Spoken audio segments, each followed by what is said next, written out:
Ladies and gentlemen, boys and girls, men and women, and other aliens of all things, welcome back to the 42 podcast, which I believe this is episode number 25. I mean, look, I'm That's looking. like halfway. What? We've been at it for a while. That's Yes, like this will be episode 25. Yeah, we're almost triple legit. You're almost triple legit. That's right. What's up? We apologize for coming to you a bit late. Life and other things have been happening. This guy. Yesterday was me, so... Well, that guy, he drank too much the night before. No. He's like, I'm getting a night off from podcasting. I'm gonna put him down. I'm gonna drink a few. No, if I was going to do that, I definitely would have been podcasting. Right. Because that would have been fun. No, it was the worst thing, right? So, like, I wake up, and it was a Monday morning, which normally you feel pretty shitty on a Monday morning, but I actually woke up, felt pretty good. And, like, so I get ready for work, and I leave, like, right before I leave the house, I start getting this little bit of a headache. I'm like, okay, whatever. So I pop some ibuprofen, walk out the door. By the time I get to the office, it's a full-blown migraine. Just terrible. I'm like, okay, well, maybe I just need to wait for the ibuprofen to kick in. And then I go throw up. Oh. Right. Which is never fun to do at work, especially. And so I'm like, okay, and I felt a little bit better. I'm like, okay, well, maybe it's just a bad morning, something, maybe, I don't know, maybe something weird happened, right? So about 20 minutes later, it happens again. So my boss hadn't even made it into work yet. So I sent him. Still hurt? Huh? So you're throwing up and your head still hurts? It's because of the head that yeah. Oh, those are the worst, dude. And so, like, my boss is even in yet. I email him. I'm, like, running to my car, to throw up in the bushes on the way to my car. Managed to make it home. And that happens for every 20 to 30 minutes for the next 3.5 hours. It's just like a tunnel of pain. Terrible. You're just like doing everything you can, like trying to get that perfect position while you're trying to because if you can just fall asleep, it'll be okay. You're asking your wife where the gun's at? Where do we keep the gun? She's like, we don't own one. You're like, are you sure? Could you go and buy me one? I actually do know where the gun is, but that's beside the point. But it was so rough, and it just, if anyone suffers from migraines, you know how bad it is. That just intense pain that just won't go away. Nothing you do can save you. It's just throbbing. Like I was about 20 minutes away from telling my wife, calling her, like, come home from work and take me to the hospital. Like I was at that point yesterday. Oh, wow. Yeah, I was in rough shape. And I don't know why either. That's the thing, because, like, I didn't drink a drop on Sundays. So it's not like I'm hungover. I'm not, like, and like I said, I felt really good when I woke up. I have no idea where it came from. You think it was dehydration? I don't think so. I mean, what made it go away? I eventually managed to fall asleep for a little bit, and that was enough to quell it. And so, I was able to get some food in me, some more ibuprofen. I could actually keep it down, keep the meds down for a while. So I guess that's Maybe you hate your job. Well, there's definitely that. Maybe your body was just in, like, total rejection mode. You're like, do anything. It's like one of those Pixar movies. They're like, push the red button. They're like, no, boss, don't do it. He's like, push the red button. We don't want to go. Perhaps. How have you been, buddy? How are things going? White shirt. What? How are things going with you? For me? Yeah. Oh, man. I had one of those weekends where it was just busy. Yeah. It's like, oh, that wasn't a weekend at all. That sucked. I even took Monday off, and I still didn't get a weekend. That's terrible. Not working out. I'm hopefully though, next weekend should be the shit. So here's to next weekend.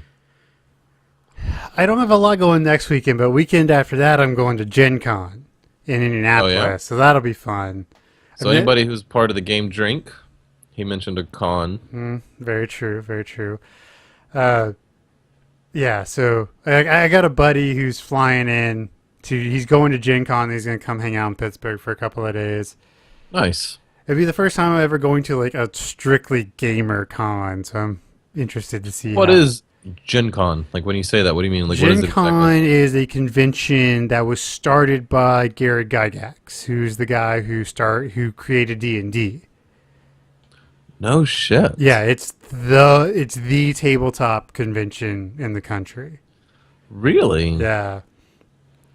Like we That were sounds fun then. Yeah, we were thinking about playing cuz you can play all day every day, but we're only going to me and my wife are only going to be there at the con itself for a day. So I think we're just going to hang out on the floor and Yeah. see the new games because like all the new guys are bringing out their new games. So we may pick up some new like card games and stuff, and maybe some That's minis awesome. because I'm in desperate need of some minis for Minis. like the miniature figures for like Dungeons and Dragons. So you like if you're like the Yeah, little yeah. guys, yeah. Yeah, yeah, yeah.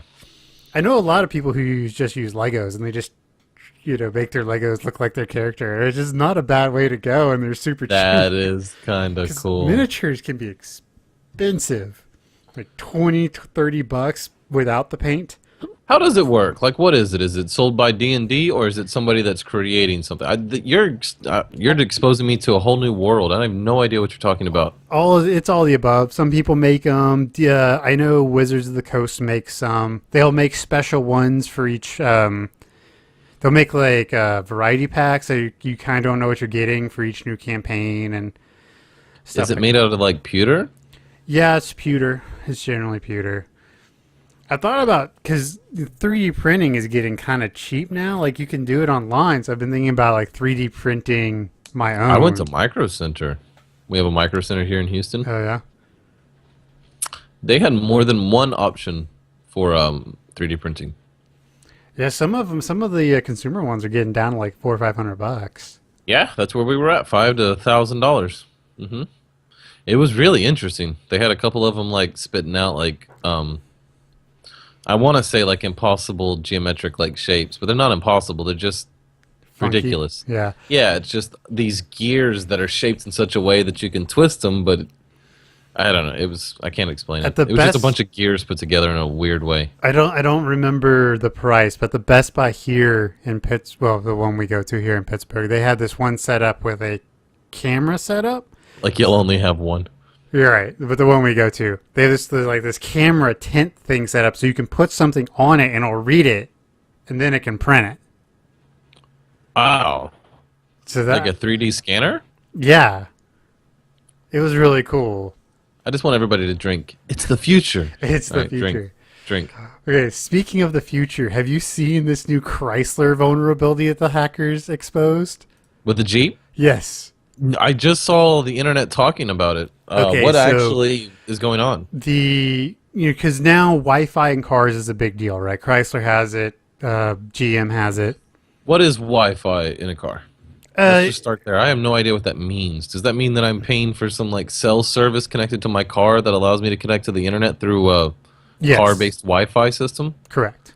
Seems expensive, right? I don't know what it cost is, but it's been the big new thing. And Chrysler uses the Sprint network for their cars.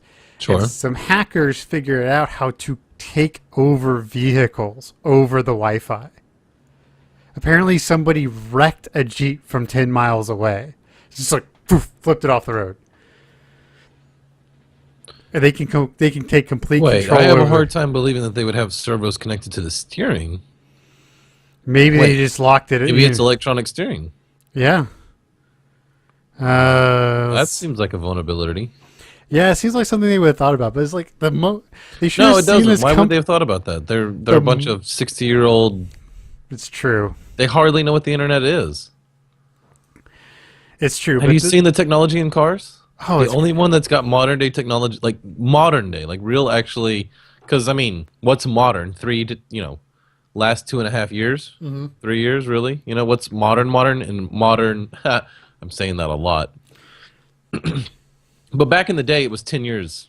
10 years at a time was modern, right? Like if you had a 1991 Civic and it was 1999, it wasn't that old.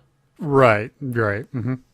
But now if you've got a phone that's what, 2 years old, it feels like a dinosaur? It can. Yeah. Just 2 years old, I went from a Note 3, which was the flagship 2 years ago, right?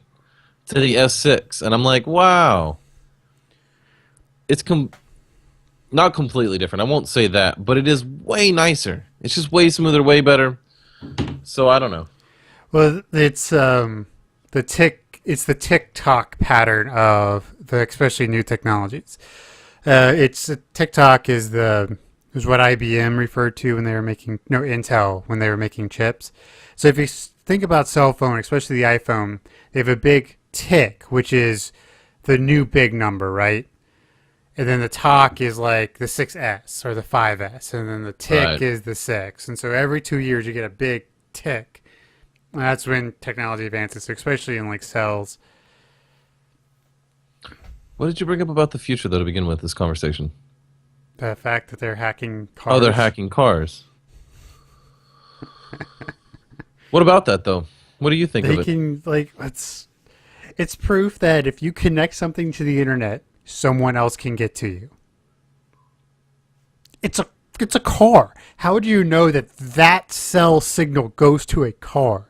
You know, and then you have to figure out how to hack into the system, and then how to figure out then you have to figure out how to exactly tweak the program to do what you want to do, unless you maybe they had an inside guy who could get a hold of the program who knew how to control everything, but there's so much that goes into it. And these people are just doing it for funsies. That's the Oh, scary yeah. part. My rant earlier was about modern. We were Yes. talking about how modern, like the only actual modern day car is the Tesla. Everything else is 10 years, 15 years old. It feels like, right? Like at least 5 years old, which is old for modern day technology. Yeah, I So can I don't see know. that.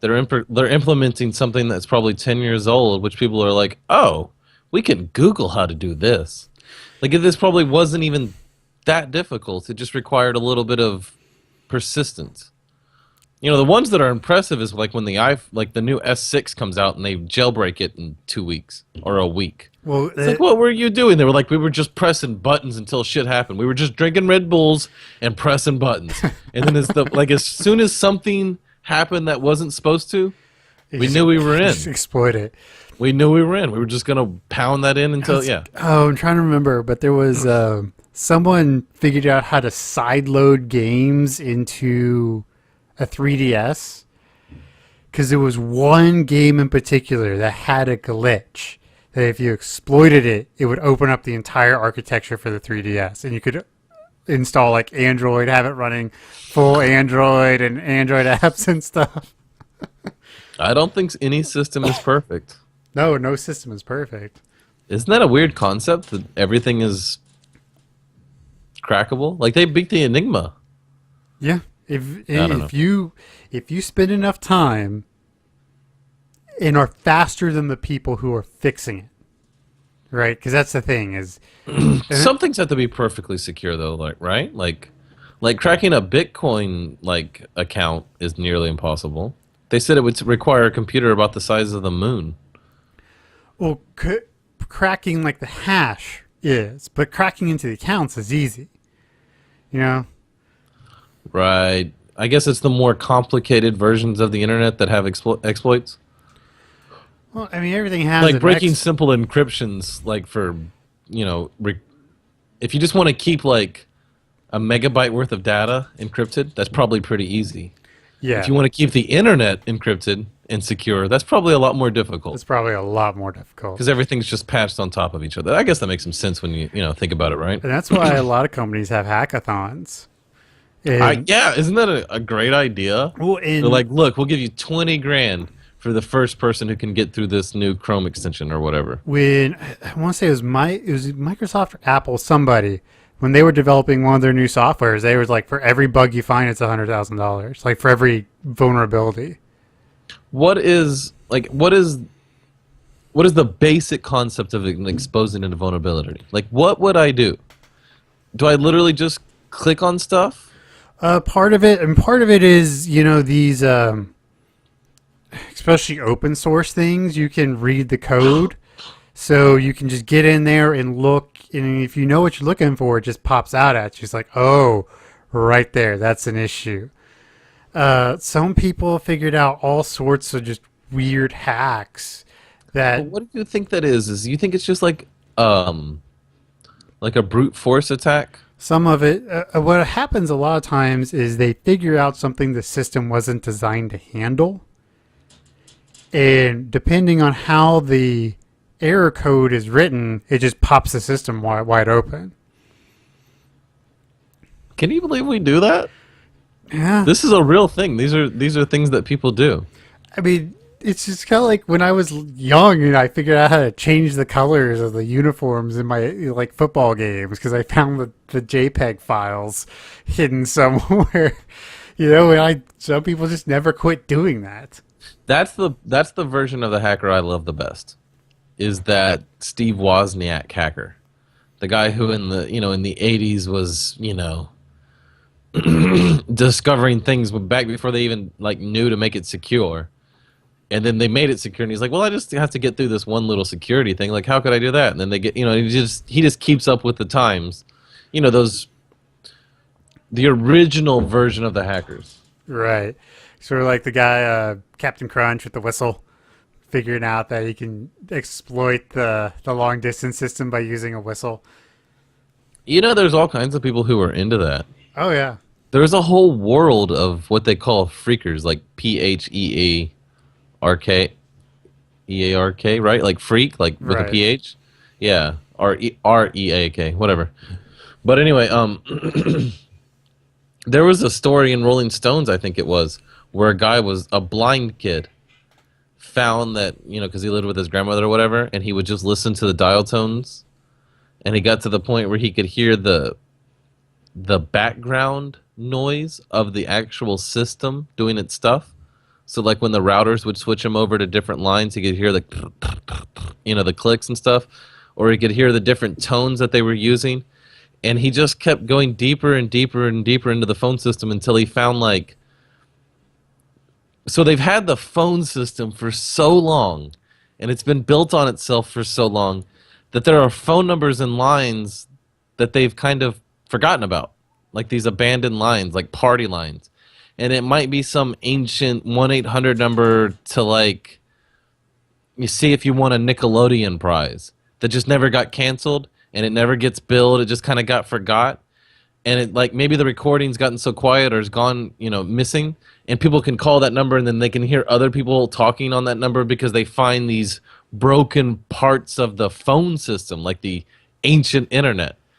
Man, I read the story and they were talking about the crazy things they do on this world where it's just a world of 4chan. It reminds me of 4chan people. Because it's a bunch of party lines that are dedicated to sex chat, and these chicks that are desperate for attention that go on here and talk to these guys dirty and right? Well, whatever, right?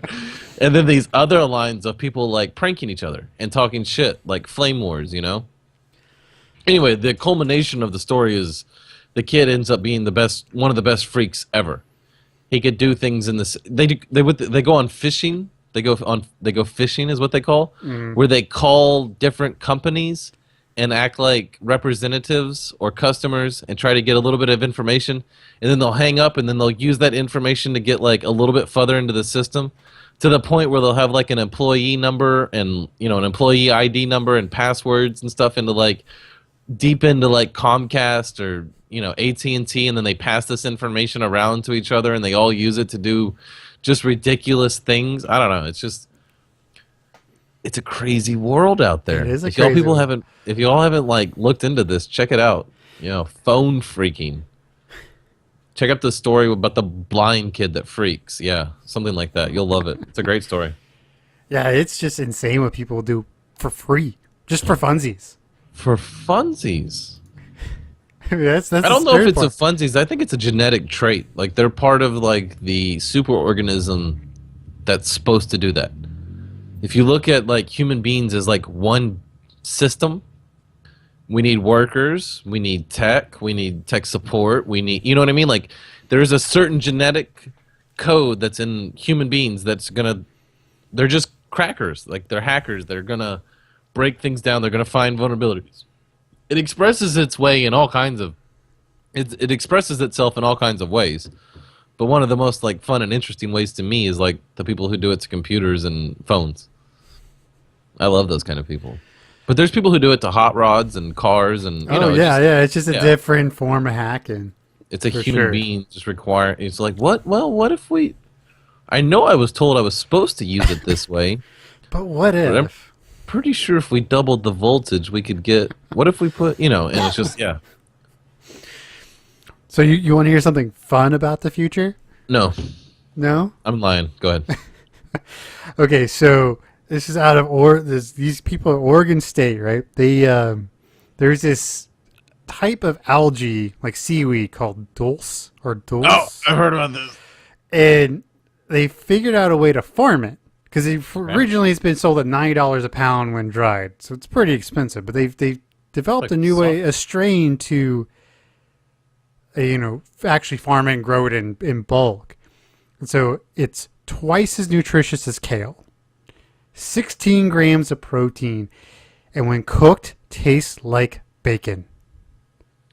Okay, so I haven't read anything. I just saw the internet blew up about bacon seaweed.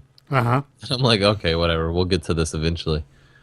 If it comes to fruition, because the internet's promised me like super batteries and super internet. It's like super I'm reading this shit all up on the time. Oregon State website right now. It's like they It's like legit. It's gonna be a thing. We're gonna see this in this supermarkets. guy from We're like gonna the start buying biology this. department had figured it out, and he called up the business department. He's like, "Hey, I've got this product. I'm not sure what to do with it. Maybe you can figure something out for a student project. Maybe they can do some case studies or something." And so they gave it to some chefs in Portland to see if they could make something tasty. And they started cooking it up, and they realized it tastes like bacon. But is it bacon? It's Can I not put bacon. it on Can I put it on a burger and will I get that crunch I don't. Maybe if you fried it. and that satisfaction of like I mean, shortening my life by like a week or two? no, you'll never get that. But Damn it! That's the best part of bacon. That's why it's- we eat it. It's like, it's like a cigarette in meat form. Oh, it's horrible for me, and I love it. so yeah, that's coming. That's coming. Okay. Hey, you know what? I'd eat it because kale tastes like shit if anyone's ever eaten kale. I'm just ready for him to use it in sushi.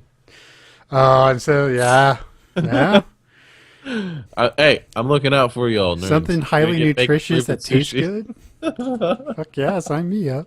I'm in. Oh, do you see what GoPro is doing? With the Fallout? No. Or with what? What were we? What they're doing is they're setting up a site so users who use the GoPros can upload their videos, and then companies can then license the videos to use in advertisings and other things, so that the amateurs who are using the GoPros can receive royalties from licensing their video through GoPro to companies. What does that mean? You kind of lost me somewhere in like towards the end. Okay, so you have a GoPro. Yes, I do. I'm with you so far. Okay, so you have a GoPro and you take some footage. That's awesome. Right? I've done that. Whatever. How, it's on your drone or whatever. And so GoPro is setting up a site that you can Yes. upload your videos to, With you so far. and then other companies, so like advertising companies or people who want to use that footage in a commercial, can buy the rights to your footage through the licensing site, and you will receive royalties every time it's used. Oh, that makes more sense. Okay, so it's like Facebook, but I'm getting paid for it. Right. Yes. Yeah. Okay, I like it. Videos start at $1,000 a piece, and the term of the license is 6 months. So they get to use your video for 6 months for $1,000 for a video. So if you're really prolific and doing some great stuff, you could be making $20,000-$30,000 every 6 months. Do you think this is one of those examples though? If it was good enough to actually make it in like a production, it's worth way more than that? It could be. Aren't commercials like if you get like footage in a commercial, can't it be worth like 20 grand?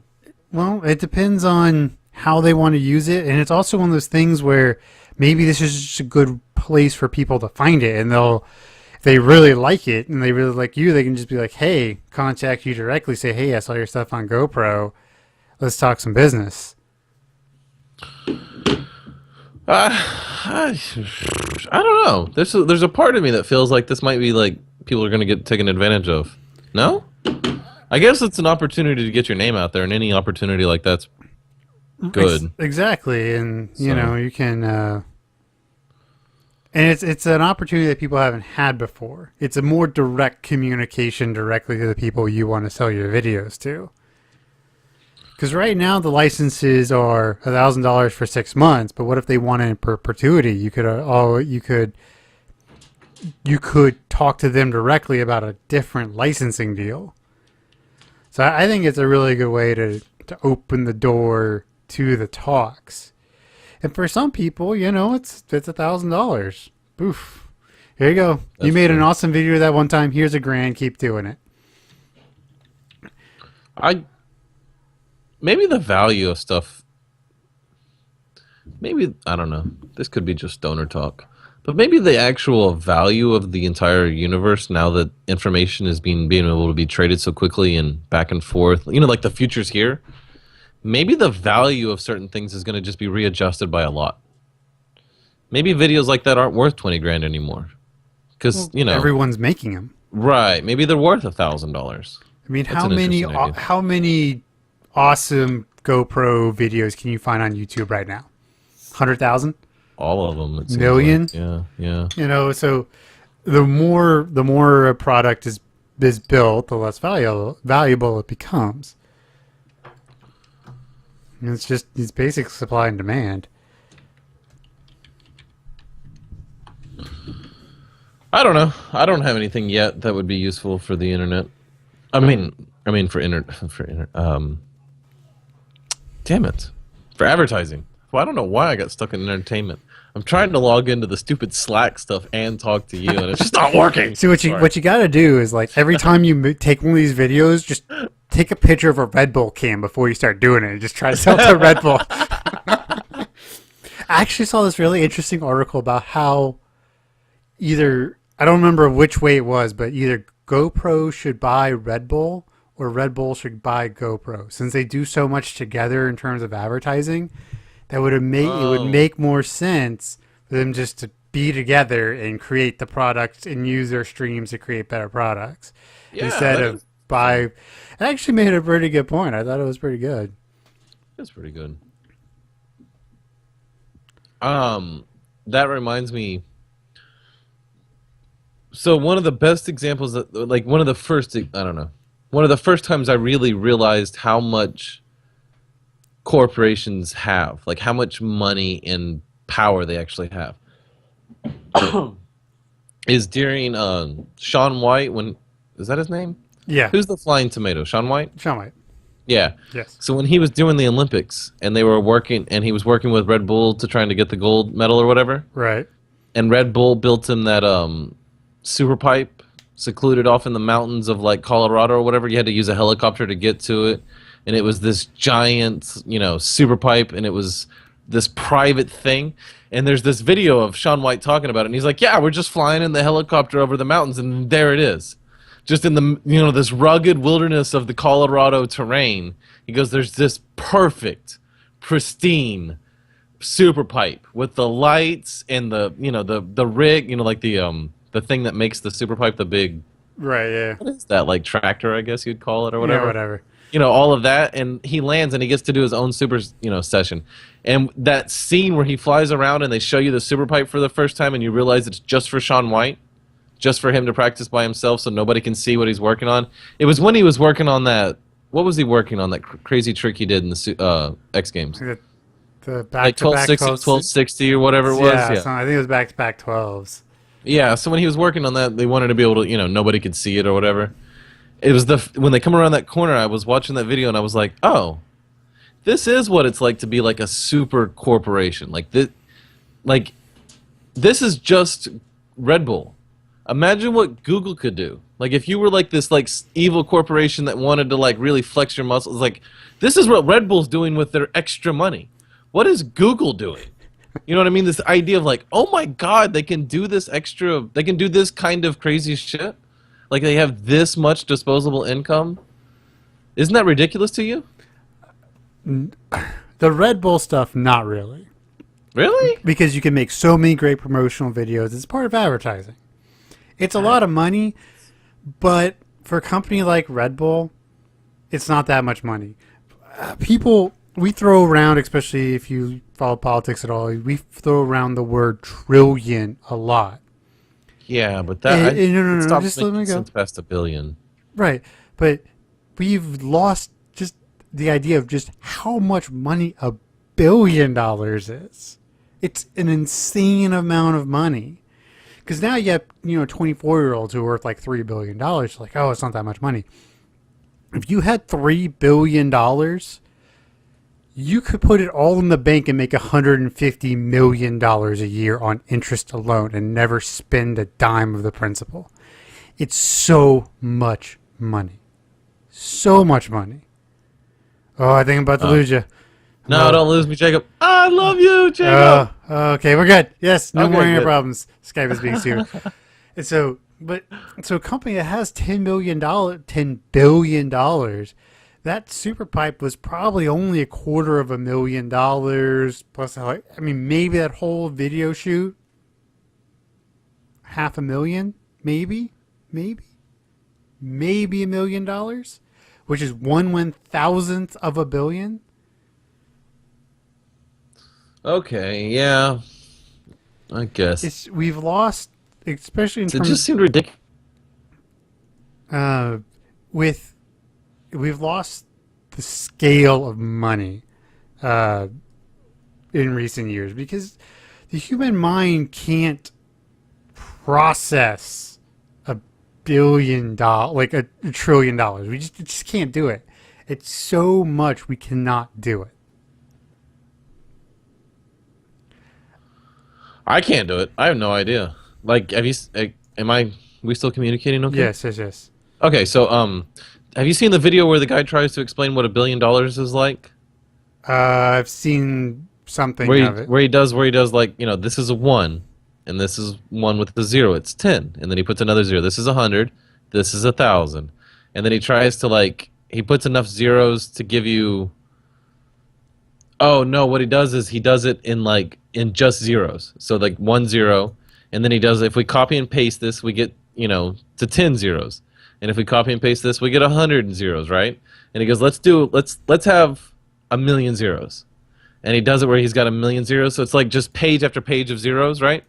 He goes, let's do 1 billion zeros. And at this point, he's got like 1 billion zeros, like it's just pages. He's like, all right, so if we highlight this is about 1,000,000 zero, this is about 100,000 zeros, right? Like this is like, a page worth or whatever. He goes, let's just delete it. Delete. He goes, let's see. Can we notice a difference? And he starts scrolling, and he scrolls for like a minute, and he's like, no, you can't. He goes, what if I just start deleting 100,000 at a time? 100,000, 100,000, 100,000, 100,000, 100,000, 100,000, 100,000, 100, right? He just pushes it like, 50 times, and then he's like, he scrolls. He's like, can you tell now? No, you can't. You really can't. So he's like, what if I just bought everybody I know a Ferrari? What are those? 300 grand? And he highlights, like 300. He just starts pushing the button. And he's like, you can't tell a dent. He's like, that's how much money $1 billion is. So it's a crazy video. It's a crazy video. And you know what? The LA Clippers cost $2 billion. And they're not even that great of a... Could you imagine buying the Yankees right now? $5 billion, $10 billion? And that's just for a sports team. No, I don't understand. It seems like Elon Musk is almost saving the world, or trying to, and he's only worth, $10 billion. It's like, you can do that much with $10 billion? Why isn't Bill Gates doing more? Because everybody thinks of Bill Gates of giving all of his money to charity and trying to, like, fix the world and malaria and all these different problems. It's like, why aren't you doing what Elon Musk is doing if you've got, what, roughly 8 times the money? Oh, it's not 8 times. 4 times. I thought Elon Musk was worth 10 and Bill Gates was worth 80. I don't think so. Anyway, it doesn't matter. It's just how they're going about it in different ways, One's trying to work it on, and in a lot of ways, Gates is doing his medical research, which is really expensive. That is true. That is true. But it's so much money. Like the you know, people, you're not rich anymore if you only have $100 million. Yes, you are, but in today's society, you're like, what? No, billions the new million kind of deal. Yeah, if you want to be, part of the upper echelon, you need to be in the billionaire club. So for what it's worth, I'll take $100 million right now and never say another word. For what it's worth, if you give me $1 million, I would do all kinds of sexual favors.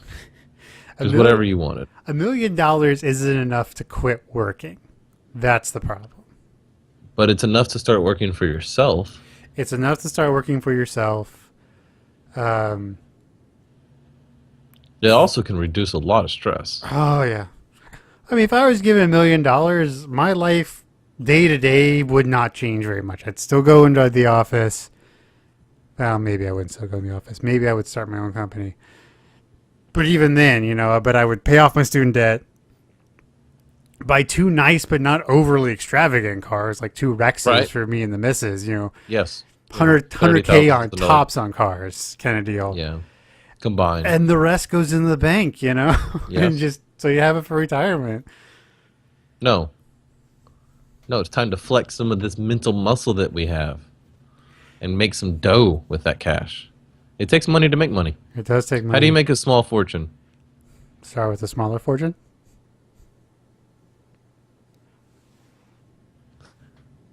Yeah. Start with a large fortune.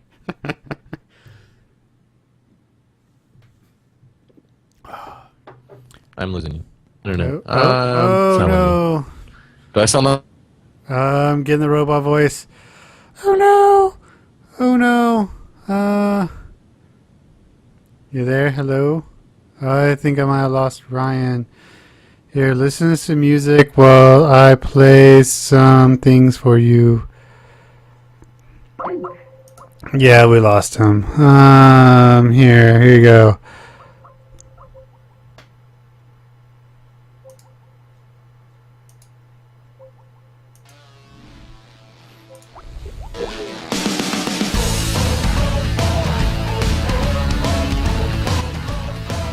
This is No Control by Fight Dragons.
Yes, we're back. Hey, I made it.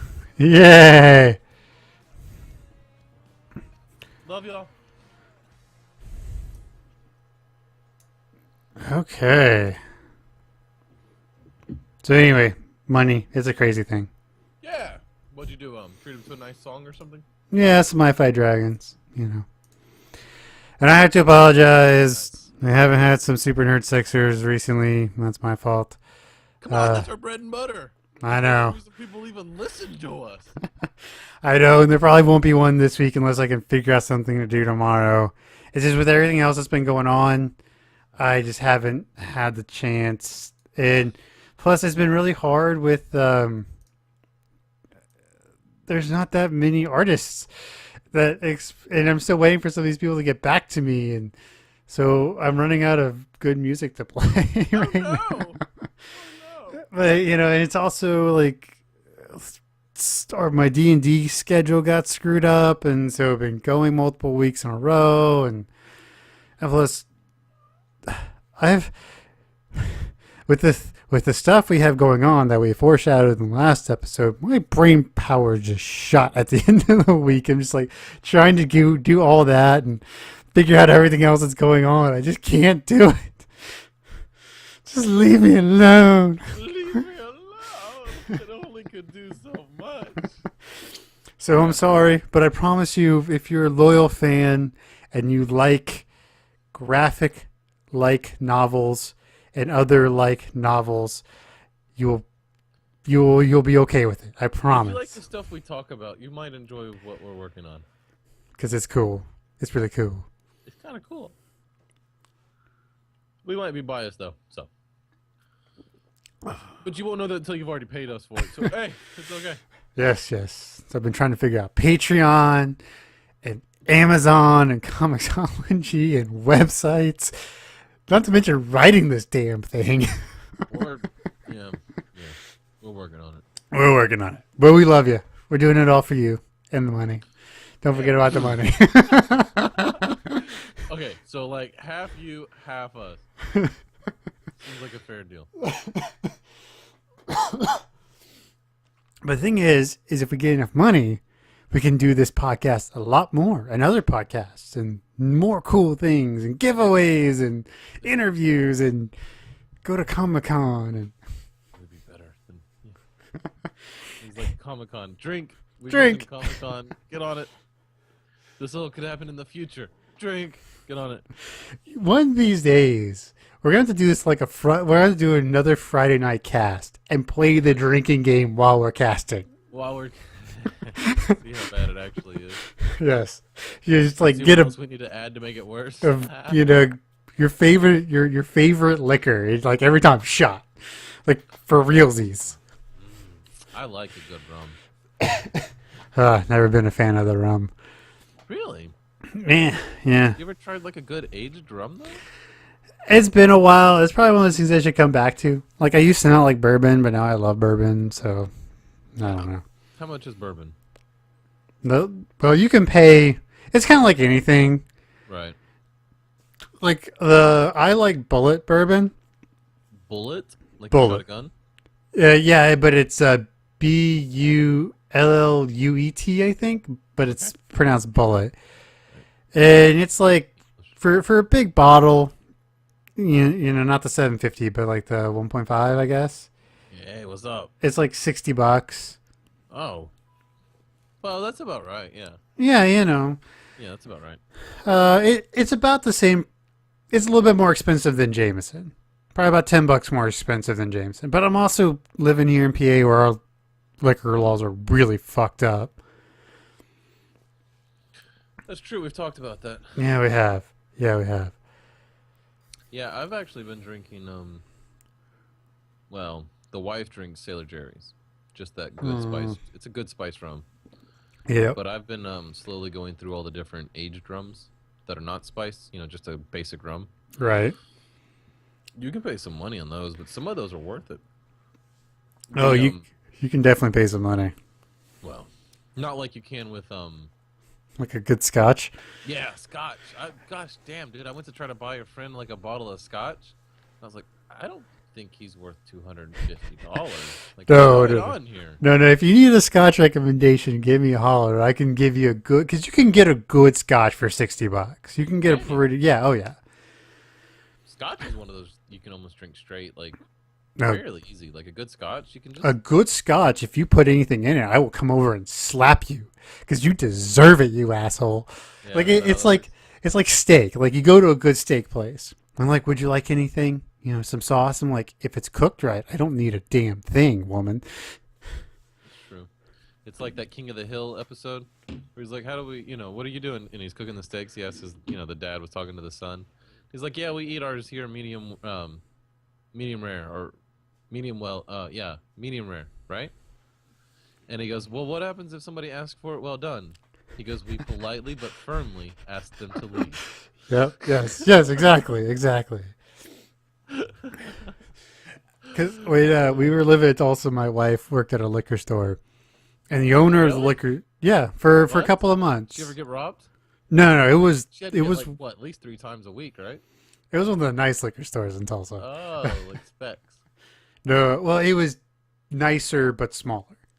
Oh, really? Yeah, and the owner of the liquor store was also a orthopedic surgeon or something, some rich doctor person, and he bought two 40-year Belvinis, Wow, what does that mean? It sounds awesome. 10K a pop. Ah, what is it? What's 10K a pop? It's this bottle of 40-year-old aged scotch. Like this scotch has been aging in barrels for 40 years, longer than many people have been alive. It's just been sitting in some warehouse aging for decades. So I was like 22, 23, and I was friends with a 19-year-old, right? Right. And he tells me when he was like a year ago, so he was 18 at the time. His friend comes downstairs. He's spending the night with his friend, and you know how you are in high school, you just drink like a whole bottle to have a good time. His dad had a 1942 bottle of scotch made in France or somewhere. Scotland. Because No, it's scotch. Was it no, I don't was think it a it was bottle of scotch. wine? No, it wasn't scotch. It was like cognac or something. It was something made Okay. in France, Okay. but it was made in 1942. And at first when he told me, I was like, "Oh, that's cool. That seems really old. Like it would be awesome because liquor gets better." And then I was like, "Oh, wait, from France in 1942, and y'all drank it? Like, what was that worth?" Because I mean, right? Like, isn't that in the middle of World War II? Like, they Or weren't making anything in World War II, were they? like maybe it depends. I don't know exactly when France was invaded. It might have been right before the invasion. You know what would They drank it. They opened it and drank it. I would have murdered my children and I would have gotten off. No jury of my peers would have convicted me for that. I was like, That was probably a $50,000 bottle of I was booze. like, a conservative guess is $5,000, but I wouldn't be surprised if you'd have taken the bottle in and gotten 10 grand for it. So I'm pretty sure if it was full of liquor and never opened, it was probably a $100,000 bottle of liquor you drank. And he's So- like, "Well, it wasn't mine, and it was there, and they were drinking." So I was like, "Okay." Well, here's a tip for all you who might have teenagers one day. Have the liquor cabinet the kids know about, and the liquor cabinet the kids don't know about. They might steal a little bit. They might steal a lot. Like I said, no jury of his peers would have convicted him for murdering those children. Yeah, you open a bottle of whatever it was like that. I guess it was cognac. I can't remember the actual what it was. This is 10 years ago. He was telling me the story. It's like I couldn't believe it. I just couldn't believe it. I was like, "Oh my god, you You moron. crazy kids!" I think the most expensive bottle of something I had was like a 10-year-old Dom. What was Dom. that worth? It was like $500. Yeah, that is. Yeah, that beats me. I had a $200 bottle of wine once. Yeah, that's what the in-laws got me for my MBA graduation. Really? Yeah. What was it? Like, what is Dawn? Dom Perignon. It's champagne. Yep. It. You age champagne, or It's just, I mean, it's wine. I mean, it's just carbonated wine. It's pretty much all was it it is. good or not really? It was pretty good. I didn't understand, like, you can get, as in most things, the $50 version is almost as good as the $500. Like, you have to be so in sync with it to really see the difference between a $50, bottle of whatever and a $500 It's bottle. like I could have had a video card. Do you realize I could have used this for the next 3 years? I'm gonna open and drink half of it. It's kind of like cigars. Like, I'm not a big aficionado, but I do know them a little bit. And for the most part, you can drop $10 and have a really great cigar. Or you can drop $50 and have a really great cigar. Unless you're just toned into that world, you really can't taste the difference. If you're like me, because I smoke 2, maybe 3 cigars a year kind of thing. Right. So I know what I like. I go pick it up. It's $10-12 at the cigar shop, and I dig it. It's I can't ever get into cigars, man. They seem pointless. it's just a nice, good smoke. Just sit Unless you down. put weed in them. I'm like, what are we doing? But you smoke cigarettes all the time, man. It's just an really Yeah, but big, just- enjoyable. Yeah, but you actually get to smoke a cigarette. Like, there's a whole action about, and it's a deep breath. I bet if people took 5 minutes to go outside and take deep breaths, they would feel better. They're like, I feel so much less stress. It's like, you took deep breaths for 5 minutes. That's good for anybody. It's called meditation. You just happen to use a cigarette to do it. It's very true. I do like cigars, but God, they reek. Like, it's one of those They things. reek. They reek. They And I smell. feel like unless you get the nice ones, they leak. They get all oily, and I've that not. tobacco gets. Oh, that stuff can get so bitter. I've never had that. I mean, the ones I generally buy about in that $10-12 range. Right. Yeah, I've never really had that issue. I mean, it also depends on which ones you're getting, because some of them are very oily, and some people really like that about them. Right. It just depends on what you like and what you want and all that crap. I have I mean, no idea. It's just one of those things. There's it's your preference. What do you like? Do you like red wine? Do you like white wine? Do you like fruity wine? Do you like dry wine? Do you like hoppy beer? Do you like malty beer? Do you like light beer? No. No. On all of that, yeah. No, I don't like any of that.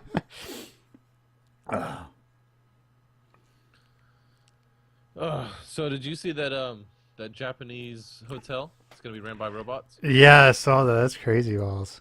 That is awesome. The stuff that they were showing reminded me of Fear and Loathing, like the pictures, like with the raptor and shit. Raptor. I was like, oh, that's so Fear and Loathing. Yeah, for people who don't know, the Japanese are gonna open a hotel that's gonna be, what is it, 90% ran by drones or Something like autonomous that. robots, right? Like they're gonna do the housekeeping and the delivering of Like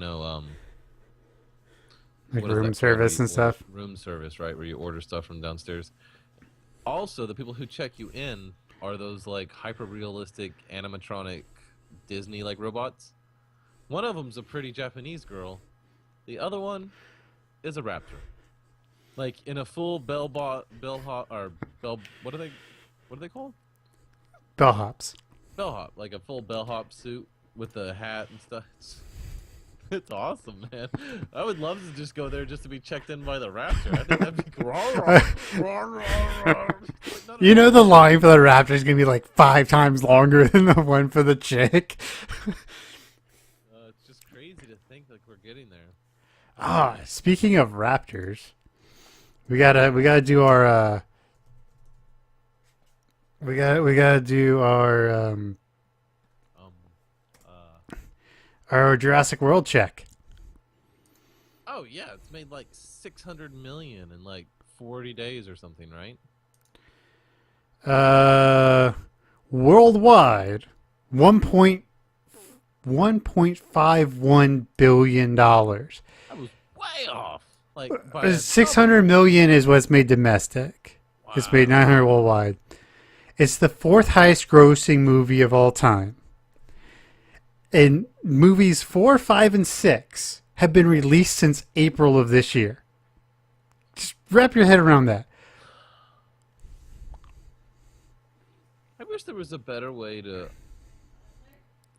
quantify the actual popularity of a movie. Because it cost me like $90 to go to the movie theater now with me and my wife, you know, compared to like $8 when I was a child. Couldn't they do it like Well, ticket sales, like how many tickets they sold? this is what it is. This is this ticket. Oh, you mean like total like one ticket equals one Right. one So viewing? How many how many viewings? people went and saw your fucking movie? Or How- even better yet, like what is the percentage of the population that went to go see your movie? Did you get like 5%? Like, cause what is the population percentage that went to see Star Wars? Like, That's a I feel good. like we're not getting a really good representation of, maybe that doesn't work because people who go see it twice, they don't get counted. How does that work? Well, no, it's ticket sale, so it's value of the ticket that was sold. But now there's all these gimmicky ways to inflate the ticket prices. That's my 3D, and I mean, if you want to adjust it for inflation, nothing. But I don't think inflation is adjusted properly. Right? Like we discussed earlier, like they released the movie at Thursday at 6 p.m. now, and that's considered the opening weekend. Well, but And no, but this is worldwide gross, so that's long But even periods of time. still, it's 3D, IMAX. It's all these other. At my movie theater, they have a moving seat. Oh, the 4D shit. Is that what it's called? Yeah. That's like $60 for two people. Okay, well, here's the top 10, and I know we talked about this before, but only 2 movies since 1980 are in the top 10 for adjusted for inflation highest grossing films. And those are Avatar and XET. And Star Wars is third. Okay, but let me make this argument. Mm-hmm. 2 years from now, how much will Jurassic Park be part of our culture? Oh, it won't be.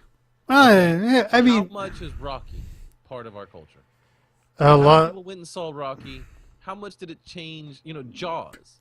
You can't. So tell you're me that looking this for Jurassic a metric to Park popularity. societal impact, a societal impact metric for movies. Well, a better representation of how many people actually went and saw it. Because Jaws, everybody went and saw it. Everybody, my mom, every friend, everybody they knew went and saw it. Where now, half the people I know went and saw Jurassic Park, which is a big percentage, right? Like if say I have 10 friends and like 3 people go see, a new movie, that's an extremely popular movie in my circle of friends. Jurassic Park probably got 5 out of the whole 10, which is a really big percentage, or maybe even 7 out of the 10 of my friends, which is a really big percentage, which is reflected in the money they've made. But I feel like Jaws would have been 10 out of 10. Everybody went and saw it. You know what I mean? No? Right. I know what you're getting at. And here's something. Actually, I just pulled something up. So Avatar is the second highest adjusted gross movie of all time. But 87. No, it's the 86th movie for most sold tickets.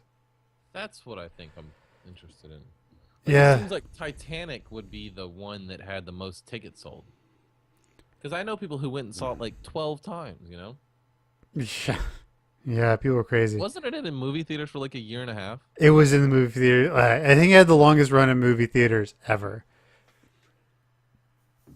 Well, I mean, that's also hard to say because you have those art house cinemas like the Alamo. Well, the one that actually holds the actual record holder is Rocky Horror Picture Show. It's been in continuous play for 46 years or something. It's never gone out of. Really? Yeah. It's been in, whatever that is. It's never stopped being in a movie theater since it came out. But that's Okay. not really fair because it's a cult culture like Right, classic and with that's how like legend how do you based. judge movie theaters and et Yeah, cetera, but I et mean, it's cetera. in one of those where you pay to go ticket and you go sit in a movie theater. You know, it's been in an Alamo Draft House at midnight, or Right, a the movie midnight drive-in. showing. Yes, yeah. Okay, It's the speaking longest running, like 46 years. Yeah. speaking of Star Wars, so a We weren't couple speaking of Star Wars, but okay. yes, but yes, speaking of movies. So I've been reading like I said about what 3 or 4 weeks ago. I've been reading A Hero with a Thousand Faces. Yeah, which was the inspiration for Han Solo. No, Star Wars in general. Oh, But the more I've been reading it, the more it's not the inspiration. He just ripped off straight plot points and puts like I kid you not, dude. So the first thing we like I learned of was inspired to rewrite this book. well, it's I put it in space. Gosh damn it! it's not because Hero of the Thousand Faces is a comparative literature book talking about how no matter where in the world things are written, the hero's journey has all these steps in common. And so, okay, so generally in the hero's journey, one of the first people you meet is the herald, who is the person who changes the hero's life. Who's one of the first people we meet in Star Wars? R2D2 and C3PO. They are the heralds. They're the one who brings the quest to Luke, right? Yes. Following me so far? Yeah. Okay. If you're looking for agreement, I was just listening. Okay. So secondly, so that happens. So you meet the herald, and then the hero has the opportunity to accept or reject the call. And there's two very different, but very common things that happen when the hero accepts or rejects. So Luke accepts the call. The next is the supernatural element. So almost always after the call is accepted, the first person they meet gives them the tool that they need to defeat the enemy at the end of the story. Who's the first person they go to after he gets C3PO and R2D2? Obi-Wan, who gives him the lightsaber and the Force. Yeah, I guess that is what happened. And then the next part, and this is where I'm at in the book right now. And granted, I'm only like 100 pages into the 600-page book. But the next one is the belly of the... Wait, no. There's two more pieces. There's the first tribulation, which is Mos Eisley, getting past the guards. And generally, the person they meet that gives them the thing follows the hero to help him out through his journey, which Obi-Wan does. Right. He helps them through the first tribulation, and then they go into the belly of the whale, which is something that the hero thinks will be good, but ends up being very bad, and you feel like all is lost. And that is, they go from Mos Eisley into the Death Star. Okay, right. It's just beat for beat. And I don't know if I'm like proud for Lucas for ripping this shit off so thoroughly or building a great story around this idea. Because that's one reason why Star Wars is so universally loved, because it is every culture. Because the cool thing about this book is it shows excerpts from ancient stories from like Islam and American Indians and South America that all parallel each other, even though they had no way of interacting with each other. Right. And so I was just like, wow, you just ripped that shit straight off, didn't you? But that's one reason it's so universal. And he wrote great characters. Because, I mean, I couldn't write Star Wars. I couldn't write those great characters, even if I was following it so closely. So I don't know. Like, it's giving me all these really weird conflicted feelings about Star Wars. Episode 1, or Episode 4, I mean. A New Hope. Because Empire and Jedi, those are different. I think it's... So there's a song called Four Chords.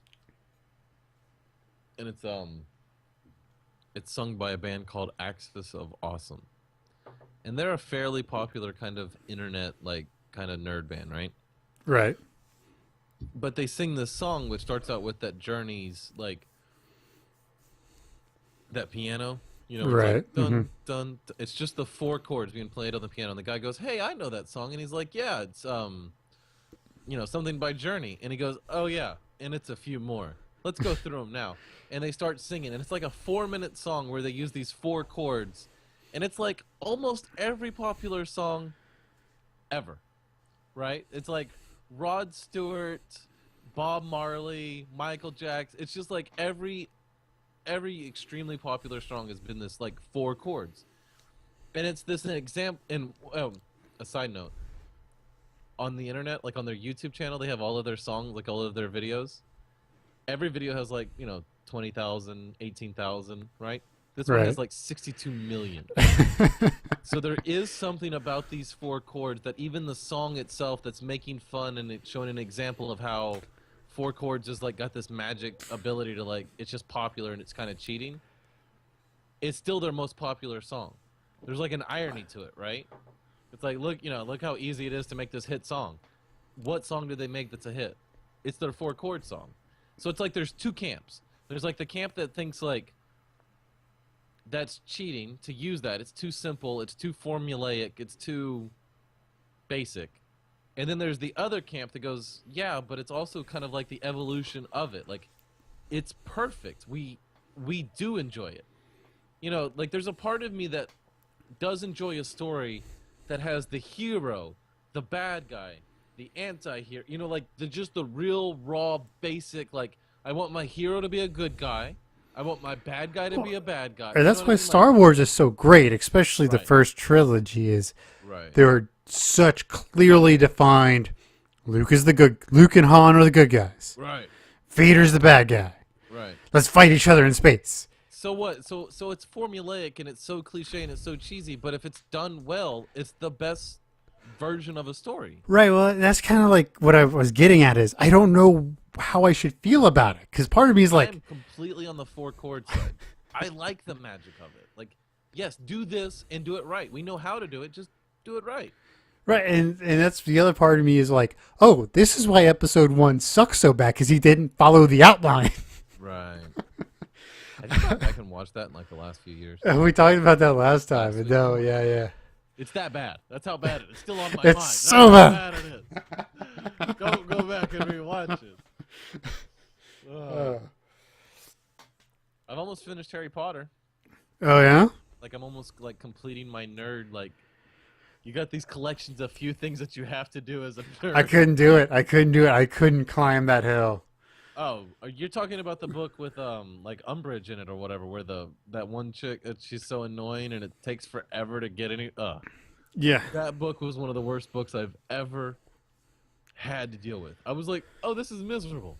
Oh, this is completely miserable. My mom's like, yeah, it is, but at least once you get past it, it's not as bad. Yeah, I was so like, I didn't even get that. I didn't even get the part where she shows up. Like I was done early in book 5. I was so done. I was just like, shut up, woman. I've seen these movies already. I don't need to go through this. These aren't that great. And the internet kills me, in my sleep tonight. But they're not that great. They're not. Go to hell. Yeah, if you've read Dresden Files, like I think if I had read Harry Potter first, it would have been awesome to me. And then I could have gone to Dresden Files and been like, oh, this is even better. But now that I've read the Dresden Files and then I'm trying to go to Harry Potter, you're dealing with magic. Magic's like one of the coolest things ever. And it's so cheesy in the Harry Potter. It really is. It's so cheesy. The thing I love about the Dresden universe is how practical. Like it feels real. The magic feels real. Like if I tried hard enough. Yes, there's a part of me that's like, yeah, I can do that. And there's enough elements of like the rest of the universe or the rest of the world's version of magic. It's like, oh, you just need a little bit of this, and this kind of magic works, and that kind of magic. I love that about. And it's so well described. Oh, yeah. That he's holding it all together and that he's using a little bit of his will and a little bit of his like fear and all the other elements that are part of it. Like there's like this magic code of magic that he knows. Where in like the Harry Potter universe, it's like whoever waves their wand first and says Spelliamos. That's not even a word. Like, that doesn't even make stupefy. What? The battles are so ridiculous in like the Harry Potter universe, and they come off as ridiculous. Whereas if you read the Dresden Files, the battles seem fucking awesome. It's shields and raw kinetic energy and fire and. We said that when you got done reading the Dresden, we are gonna have like a super special Dresden Files. We gotta do it because the missus wants in. Let's do it. Let's schedule that for within the next 2 weeks. Let's get it done. Next Sunday we'll do a special episode of the podcast and talk about Dresden Files or a week, whatever. We'll get it done. We'll get it done, but I think it needs to not be on a Sunday so we can go on for like 3 hours because it'll be a 3-hour cast. Yeah, it'll be put out. We also need to put out as in addition to the normal cast and not just the cast because. Who knows? Like, it's going to be so spoilerific. Right, spoilerific. So spoilerific. I'm so excited to talk about it now. I got to go back and, read a few. I know, me too. Have you seen his new book? He's coming out with a new book in 3 months. Not Dresden book, but a whole new series. It's like this weird steampunk series. Okay, I'm in. I love his writing style. I do too. One of those people who likes to prove that, if you're a craftsman with words, you can write almost anything. Yes, it's so good. Oh, it's so good. If you haven't, I mean, we've mentioned them a lot, but if you have not read the Dresden Files or listened to the Dresden Files, go do it. I suggest listening to them because James Marster, who, for those out there, he plays Spike in Buffy. Does a great job, and there's it is so fun to listen to him getting better. First few recordings, yeah. Oh, and then book, it's got such a what? It's very noir, but then you get to changes, like that one. You'll probably know that one scene in Changes. When they're in Mexico, and he's and you're just sitting there. I remember listening to it. I'm at my desk. I'm I might have to get up and go cry outside right now. It was so powerful. It was I just stopped walking. I just stopped and I just stood there and I just listened to it. I'm in the middle of doing something and I just stopped doing my job and I listened for 5 minutes. And I remember live texting Jacob. I'm they're dead? Are they dead, or is there some weird? And he's no, I think they're dead. They're still dead so far where I know. I'm oh my god, they're dead. He's just keep reading. We gotta talk about it. I'm no, everything's going to hell. It's it's such an epic. Oh yes. I hated that book. I hated that book. I loved everything about the Dresden Files before Changes. And then Changes, there's so much that changes. And I'm no, I want to go back. You didn't expect it from the fucking title. Yeah, I know, but I didn't expect that. Everything. Everything changes. Everything. I hated it. And I hate where we're stuck now. We got to stop talking about it. Yeah, but anyway. Yeah, we do. Did you get into Armada at all? A little bit. We've been talking about Ready Player One. The writer of that, Robert Klein? Ernest Klein. He released a new book called Armada. A little bit, but again, like I said, with everything else, I only have so much brain power, and hopefully I can get into it. Actually, I may just. That's why I may just listen to it on the way to and from Gen Con. I don't know. That might work. Yeah, because it's a good time to do it. Because it's 12 hours? 11:50 something. Yeah. So I haven't had a chance yet. Yeah, like I said, my brain is just shot most days. I'm really interested to talk to you about it after you get done. Okay. I'd be interested. And also, I'm trying to prepare for this Dota tournament, and so you will all be able to watch my games live casted and on YouTube. In the next month or two, because the misses are playing in a Dota tournament. Really? Yeah. There's this podcast we listen to, and they're hosting a listener tournament. Nice. And so, the thing is, they're getting casters, call the game like pros do, for all the games.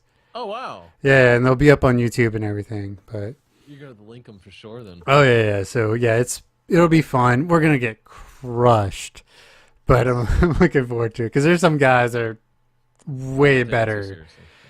Well, it's way better than we are. I've been playing a lot longer because I've only been playing Dota for like a 1,000 year. hours.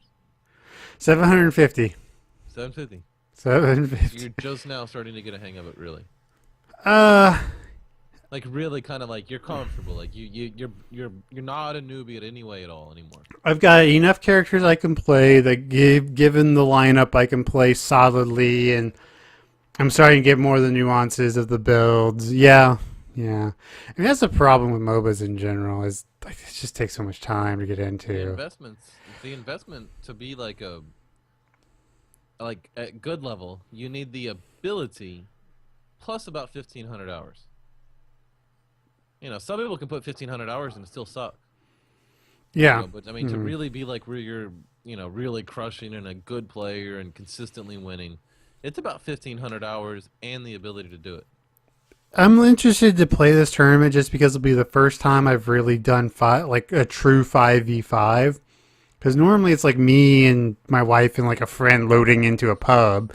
Right. So so I'm really interested to see how that works compared to that kind of play.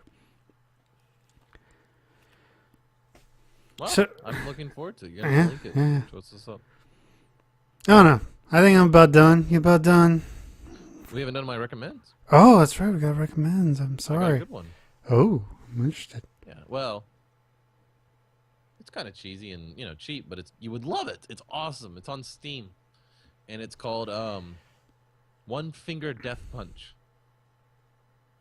It's one of those like $3 Right, like, uh-huh. flashlight games, right?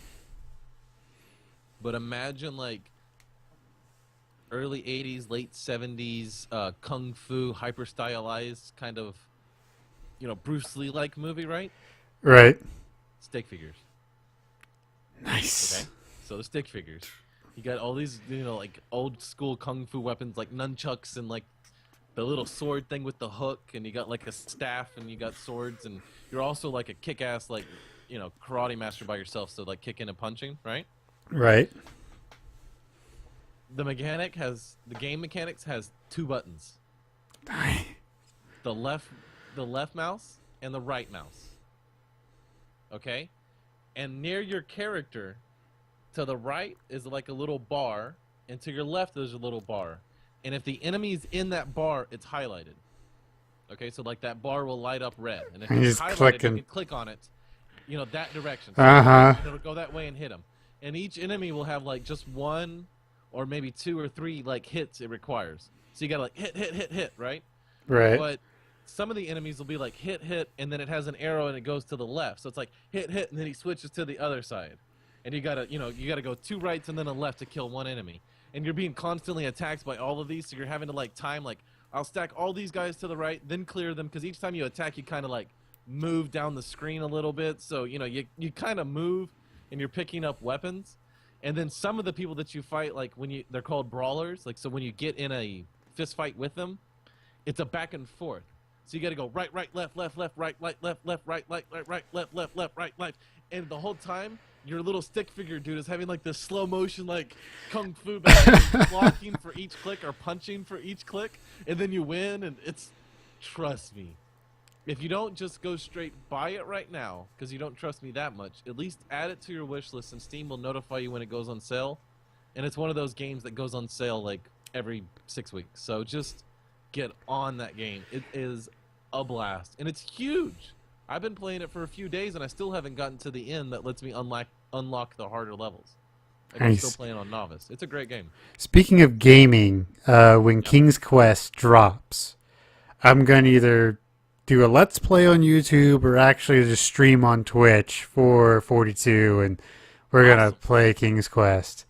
Looking Maybe forward I can, to like Skype with you. Yeah, I'll have to figure out a way so we can actually play it together. No, you just play, and I'll just sit here and talk shit. All right, but I don't want you to click be... on that. Because if you're watching... I'll figure out a way so you can watch it in real time, is what I'm saying. Because if you're watching on Twitch, it's a bit delayed. No, you could screen cap it probably, right? Probably, but we'll have to Anyway, figure it we'll out. figure that out. Yeah, we'll figure it that'll out. be fun. So that's coming. That's coming. I'm so looking forward to that Look game. forward to that. So looking forward to that game. We should do that on more games. We should. But time. We got no brain power and no time. Yeah, but gaming is fun. Right. But what we need to do is we need to get my wife to play a game for us, so we can just hear her curse all the time. Let's do it. I'm in. We gotta trick her into it. I'll They're figure like, it hey, out. Ryan's gonna pick up Dota. He's gonna play a few games with us. He's like, why do you have the microphone out? It's like, shh, shh, just so I can talk to Ryan better. You got it set up in the middle of with like a boom mic and shit like over her head. She's like, do I need to talk to Ryan? Yes. Like, no, we just need to talk. All right, man. Well, you want to call it here? Yeah. Thank you, ladies and gentlemen, once again for coming to the 25th episode of the 42 podcast. Bye. Bye. Nice. It'd be the first time I'm ever going to like a strictly gamer con, so I'm interested to see. What is Gen Con? Like when you say that, what do you mean? Like what is Gen it Con exactly? is a convention that was started by Garrett Gygax, who's the guy who created D&D. No shit. Yeah, it's the tabletop convention in the country. Really? Yeah. Like That sounds fun then. Yeah, we were thinking about playing because you can play all day, every day, but me and my wife are only going to be there at the con itself for a day. So I think we're just going to hang out on the floor and see the new games because like all the new guys are bringing out their new games. So we may pick up some new like card games and stuff and maybe some minis because I'm in desperate need of some minis. For, minis? Like the miniature figures. For like Dungeons and Dragons, so you like if you're, like the little guys, yeah. I know a lot of people who just use Legos and they just, make their Legos look like their character. It's just not a bad way to go, and they're super cheap. That is kind of cool. Miniatures can be expensive, like $20-$30 without the paint. How does it work? Like, what is it? Is it sold by D&D, or is it somebody that's creating something? You're exposing me to a whole new world. I have no idea what you're talking about. It's all the above. Some people make them. Yeah, I know Wizards of the Coast makes some. They'll make special ones for each. They'll make like variety packs, so you kind of don't know what you're getting for each new campaign and stuff. Is it made out of like pewter? Yeah, it's pewter. It's generally pewter. I thought about, because 3D printing is getting kind of cheap now. Like, you can do it online. So I've been thinking about, like, 3D printing my own. I went to Micro Center. We have a Micro Center here in Houston. Oh, yeah? They had more than one option for 3D printing. Yeah, some of the consumer ones are getting down to, like, $400 or $500. Yeah, that's where we were at, $500 to $1,000. Mm-hmm. It was really interesting. They had a couple of them, like, spitting out, like, I want to say like impossible geometric like shapes, but they're not impossible. They're just Funky. ridiculous. Yeah. Yeah, it's just these gears that are shaped in such a way that you can twist them, but I don't know. I can't explain it. It was just a bunch of gears put together in a weird way. I don't remember the price, but the Best Buy here in the one we go to here in Pittsburgh, they had this one set up with a camera setup. Like you'll only have one. You're right, but the one we go to, they have this camera tent thing set up so you can put something on it and it'll read it, and then it can print it. Wow. So that, like a 3D scanner? Yeah. It was really cool. I just want everybody to drink. It's the future. It's the future. Drink. Okay, speaking of the future, have you seen this new Chrysler vulnerability that the hackers exposed? With the Jeep? Yes.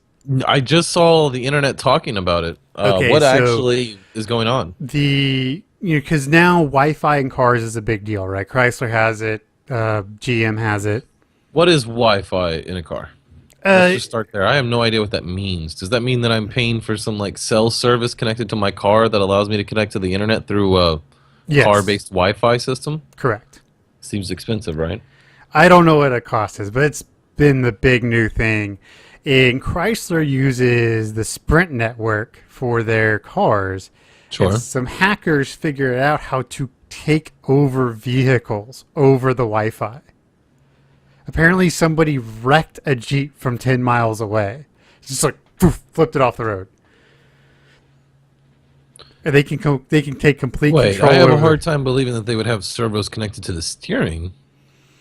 Maybe they just locked it. Maybe it's electronic steering. Yeah. That seems like a vulnerability. Yeah, it seems like something they would have thought about, but it's like they should No, have it seen doesn't. this. Why would they have thought about that? They're a bunch of 60-year-old. It's true. They hardly know what the internet is. It's true. Have you seen the technology in cars? Oh, The only one that's got modern day technology, like modern day, like real actually.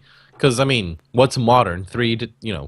Last 2.5 years, 3 years, really. You know what's modern and modern. I'm saying that a lot. But back in the day, it was 10 years.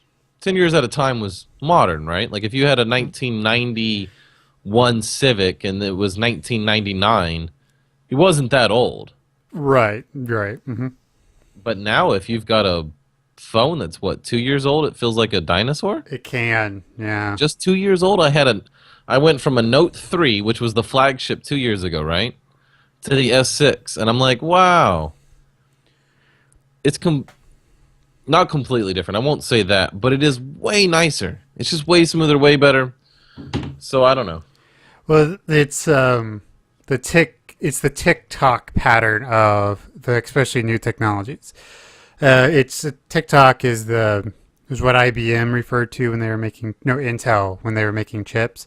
So if you think about cell phone, especially the iPhone, they have a big tick, which is the new big number, right? And then the talk is like the 6S or the 5S, and then the tick Right. is the 6. And so every 2 years you get a big tick. And that's when technology advances, so especially in like cells. What did you bring up about the future, though, to begin with this conversation? The fact that they're hacking cars. Oh, they're hacking cars.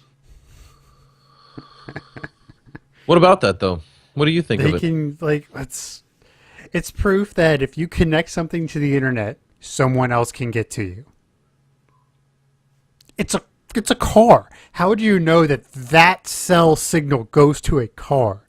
And then you have to figure out how to hack into the system, and then how to figure out then you have to figure out how to exactly tweak the program to do what you want to do, unless maybe they had an inside guy who could get a hold of the program who knew how to control everything, but there's so much that goes into it. And these people are just doing it for funsies. That's the scary part. My rant earlier was about modern. We were talking about how modern, like the only actual modern day car is the Tesla. Everything else is 10 years, 15 years old. It feels like, right? Like at least 5 years old, which is old for modern day technology. Yeah, So I don't know. that. They're implementing something that's probably 10 years old, which people are like, oh, we can Google how to do this. Like this probably wasn't even that difficult. It just required a little bit of persistence. The ones that are impressive is like when the new S6 comes out and they jailbreak it in 2 weeks or a week. Well, It's like, what were you doing? They were like, we were just pressing buttons until shit happened. We were just drinking Red Bulls and pressing buttons. And then as soon as something happened that wasn't supposed to, we knew we were in. Just exploit it. We knew we were in. We were just gonna pound that in until Oh, I'm trying to remember, but there was someone figured out how to sideload games into a 3DS, because there was one game in particular that had a glitch that if you exploited it, it would open up the entire architecture for the 3DS. You're just like doing everything you can, like trying to get that perfect position while you're trying to because if you can just fall asleep, it'll You're be asking okay. your wife where the gun's at. Where do we keep the gun? She's like, we don't own one. You're like, are you sure? Could you go and buy me one? I actually do know where the gun is, but that's beside the point. But it was so rough, and it just, if anyone suffers from migraines, you know how bad it is. That just intense pain that just won't go away. Nothing you do can save you. It's just throbbing. Like I was about 20 minutes away from telling my wife, calling her like, come home from work and take me to the hospital. Like I was at that point yesterday. Oh, wow. Yeah, I was in rough shape. And I don't know why either. As the thing, because like I didn't drink a drop on Sundays. So it's not like I'm hungover. I'm not and like I said, I felt really good when I woke up. I have no idea where it came from. You think it was dehydration? I don't think so. I mean, What made it go away? I eventually managed to fall asleep for a little bit, and that was enough to quell it. And so, I was able to get some food in me. some more ibuprofen. I could actually keep it down, keep the meds down for a while. So I guess that's Maybe you hate your job. Well, there's definitely that. Maybe your body was just in like total rejection mode. You're like, do anything. It's like one of those Pixar movies. They're like, push the red button. They're like, no, boss, don't do it. He's like, push the red button. We don't want to go. Perhaps. How have you been, buddy? How are things going? White shirt. What? How are things going with you? For me? Yeah. Oh man, I had one of those weekends where it was just busy.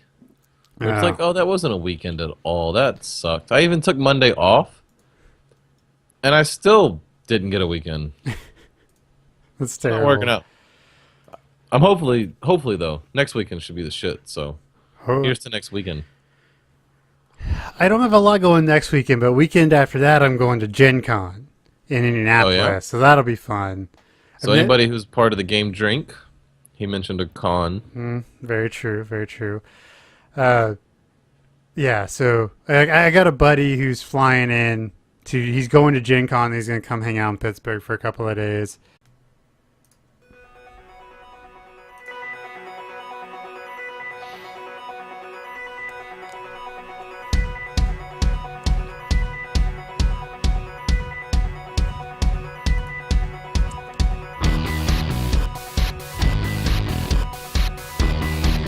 Ladies and gentlemen, boys and girls, men and women, and other aliens of all things, welcome back to the 42 podcast, which I believe this is episode number 25. Let me look. I'm That's looking. like been- halfway. What? We've been at it for a while. That's Yes, like this two will and be a half. episode 25. Yeah, we're almost triple legit. You're almost triple legit. That's right. What's up? We apologize for coming to you a bit late. Life and other things have been happening. This guy. Well, yesterday was me, so Well, that guy, he drank too much the night before. no. He's like, I'm getting a night off from podcasting. I'm gonna put him down. I'm gonna drink a No, if I was going to do that, I definitely would have been podcasting. few. Right. Because that would have been fun. No, it was the worst thing, right? So, like, I wake up, and it was a Monday morning, which normally you feel pretty shitty on a Monday morning, but I actually woke up, felt pretty good. And, like, so I get ready for work, and I leave, like, right before I leave the house, I start getting this little bit of a headache. I'm like, okay, whatever. So I pop some ibuprofen, walk out the door. By the time I get to the office, it's a full-blown migraine. Just terrible. I'm like, okay, well, maybe I just need to wait for the ibuprofen to kick in. And then I go throw up. Oh, Right. Which is never fun to do at work, especially. And so I'm like, No. okay, and I felt a little bit better. I'm like, okay, well, maybe it's just a bad morning, something, maybe, I don't know, maybe something weird happened, right? So about 20 minutes later, it happens again. So my boss hadn't even made it into work yet. So I your sent head still him, hurts? huh? So you're throwing up and your head still hurts? It's because of the head that yeah. Oh, those are the worst, dude. And so, like, my boss is even in yet. I email him. I'm like running to my car, to throw up in the bushes on the way to my car. Managed to make it home, and that happens for every 20 to 30 minutes for the next 3.5 hours. It's just it like a was tunnel of pain. Terrible.